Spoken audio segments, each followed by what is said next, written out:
में लोग बाहर रोजगार की तलाश में मजदूरी करने के लिए जाते हैं, लेकिन हरियाणा में रोजगार की तलाश में अन्य राज्यों से बड़ी संख्या में मजदूर आते हैं। अचानक लॉकडाउन हुआ, वो राज्य में फंस गए, रोजगार रहा नहीं।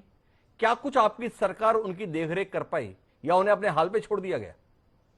हिमांशु जी, ठीक 28 से लेकर 30 मार्च तक का जो समय मुझे ध्यान में है, जी एक हबड़ा दबड़ी हो गई थी, लॉकडाउन लगा हुआ था।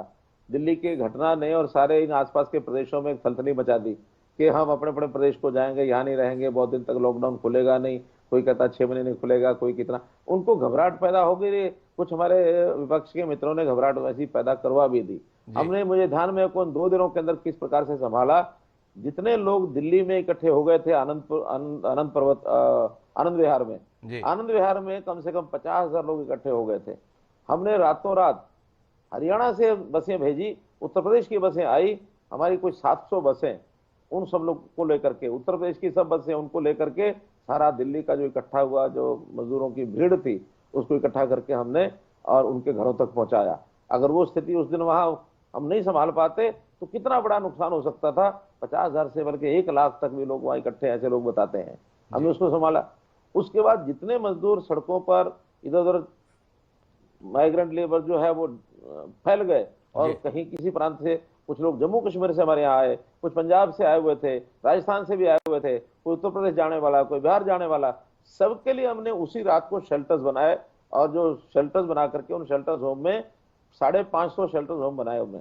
उसके अंदर सब लोगों को वहां लेकर कर गए, और 15,500 बल्कि 16,000 माइग्रेंट लेबर्स, इनको 29 तारीख से लेकर के और कल 24 तारीख तक जी हमने उनकी व्यवस्थाएं की, उनके भोजन की, उनके ठहरने की, उनके मनोरंजन की भी। यहाँ तक जब हमें पता लगा कि पूरा दिन खाली रहेंगे, हमने कहा वहाँ टीवी लगवाए जाए, वहाँ कैसेट भेजी जाए, वहाँ योग कराया जाए लोगों को, महापुरुषों के उनको प्रवचन सुनवाए, ताकि उनका मानस बना रहे। उनके बच्चे, कई परिवार भी आए हुए थे, उनकी महिलाएं भी थी, बच्चे भी थे, उनके लिए सारी व्यवस्थाएं। भोजन का तो हर दिन उनकी आवश्यकता के हिसाब से जो उनकी आवश्यकता थी वो हम कराते रहे, किसी को कठिनाई नहीं होने दी। हाँ, क्योंकि इस प्रकार के बिना किसी, उनका तो कोई दोष नहीं है, जी उनको पता भी नहीं था ये होने वाला है। उनकी मानसिक परेशानी जरूर लगातार रही। हमने वहां यानी जिसको कहना चाहिए वहां लोगों को भेज करके, और उनका मानसिक किसी प्रकार से संतोष उनका बना रहे, वो वहां रहें। तो इस सारे सिस्टम को हमने संभाला। और अब आकर के जब केंद्र ने यह कहा कि हम परस्पर बातचीत करके उनको भेज सकते हैं, तो उसमें से 11,500 मजदूर वो तो उत्तर प्रदेश के थे, कल भी भेजे हमने, आज भी भेजे हैं, और जितने रह गए होंगे कल तक वो चले जाएंगे। हमने हिमाचल के सब लोग वापस भेज दिए हैं, उत्तराखंड के सब भेज दिए हैं, और इसी प्रकार से पंजाब के सब वापस भेज दिए हैं। कोटा में हमारे जो अपने विद्यार्थी फंसे हुए थे वो भी वापस आ गए, उनको हम लेकर के आए हैं। हरियाणा के लोग भी, उत्तराखंड में कुछ थे वो वापस आए हैं। तो परस्पर इन प्रदेशों में जितने लोग वहां हरियाणा गए थे उनको वापस लाए हैं, और विदिन हरियाणा में जो लोग थे उनको अपने घरों में भेज दिया है।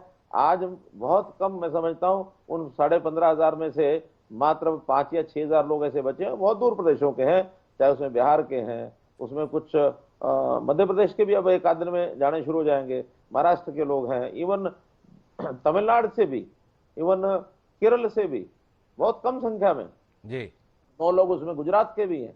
तो ऐसे लोगों को, दूर प्रदेशों को, ये अगले 2-4 दिन के अंदर भेजेंगे। सबको हमने भेज दिया है। अब एक वर्ग और हमारे यहाँ मजदूरों का बचा है, जो सरसों काटने के लिए मार्च के 15 के आसपास सरसों की कटाई करने के लिए महेंद्रगढ़, रेवाड़ी, झज्जर, भिवानी, दादरी, इन जिलों में जो मजदूर आए हुए थे सरसों की कटाई के बाद, अब वो खाली हो गए हैं। उनके वापसी जाने का एक प्रबंध हम बना रहे हैं। 2 या 3 के बाद इनको भी वापस जाने के लिए हम कोई व्यवस्था कर देंगे। इसलिए हमने उनको सबको कहा है कि अपने स्थानों के ऊपर वो रहें, और क्योंकि वो सब काम करके और निकले हैं, अपने उनकी रहने की व्यवस्था, खाने पीने की व्यवस्था वहां बनी हुई है, कहीं कोई कठिनाई नहीं है। लेकिन इनको भी इनके घरों पर सुरक्षित भेजा जाएगा। हम इसकी योजना बनाएंगे।